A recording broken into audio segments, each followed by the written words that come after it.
Hey guys, so today I'm going to show you how to use Videoleap to edit your TikToks. A lot of people have been asking me, so let's get to it. Now if I want to get a video from TikTok to Videoleap to edit it, to avoid the watermark, I usually just screen record it straight from my drafts. First I'm going to show you a very simplified way to do a transition. I'm going to be leaving a lot of the overly simple stuff that one would be deemed an imbecile for not being able to figure out on their own. So the first thing to do in a transition is split the video, right where you want the transition to be. Just like this.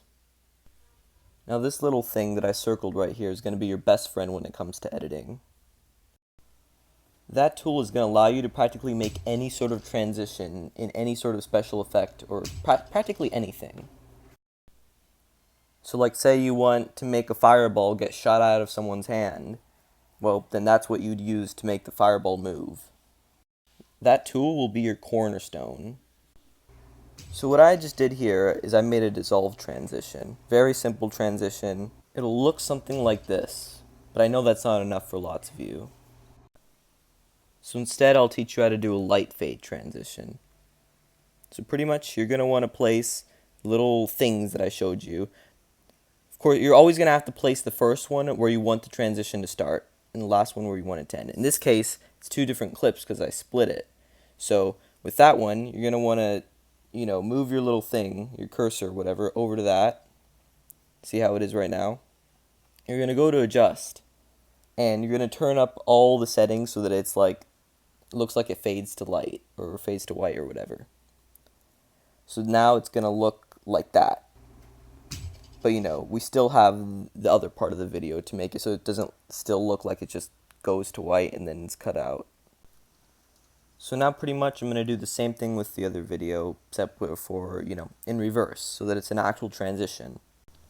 So there you have it. You have your first simple light transition. So now what I'm going to do is I'm going to show you how to add basic special effects. Now you could always add your own, but let's start off by just using the default ones, or as I call them, the flares that are provided by the app. So basically you're going to use the same tool that I taught you how to use earlier on, and you're going to make it look like it's appearing. So first, I'll call them diamonds. In the first diamond, it's going to be like non-existent. It's not going to be there. And slowly, or not slowly, fastly, I don't even know if that's a word, but very quickly, it's going to transform into a ball of energy. You're practically going to do the same thing with making it look like it disappears from your hand. So it'll look like this. Now I'm going to show you how to add your own effects. So what I usually do is I go to YouTube, go to green screen effects or something like this. Just take this for an example. What I do is I screen record it off of YouTube. What you do now is you click mixer and add the thing that you just screen recorded. You're obviously going to want to cut the clip so that it's only the part that you want, the good part.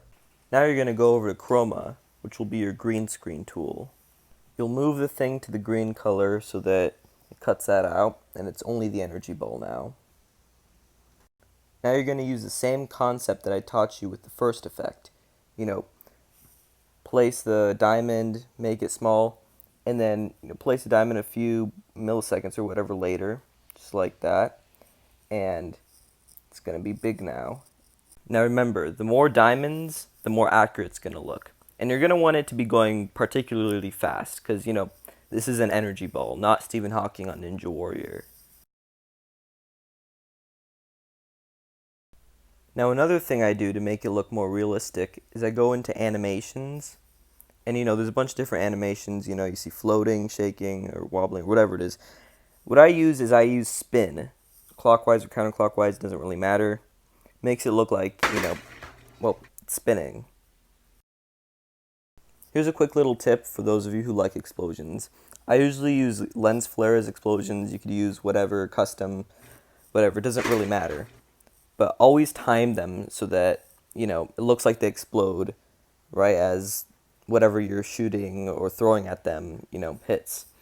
And, obviously apply the same concept as all growing, using the diamonds. And you're obviously going to want to do it fast so that it actually looks like an explosion. So as you can see, it looks something like that. So now I'm going to teach you how to mask things. So say you want something to be in the video, or say you want to make it look like something's behind another object.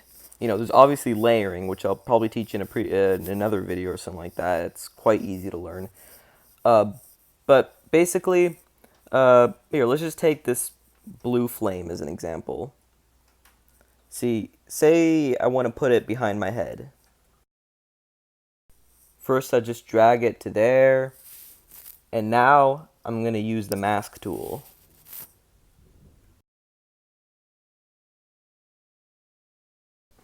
Select whatever masking you think is appropriate. You know, all of them are pretty malleable, so we don't have to worry that much. So now I'm just going to adjust it like so. You know, there's different actions you could do to make it look like it blends smoother. And there you go. Now there's way more complex things you could do with this. This is bare minimum.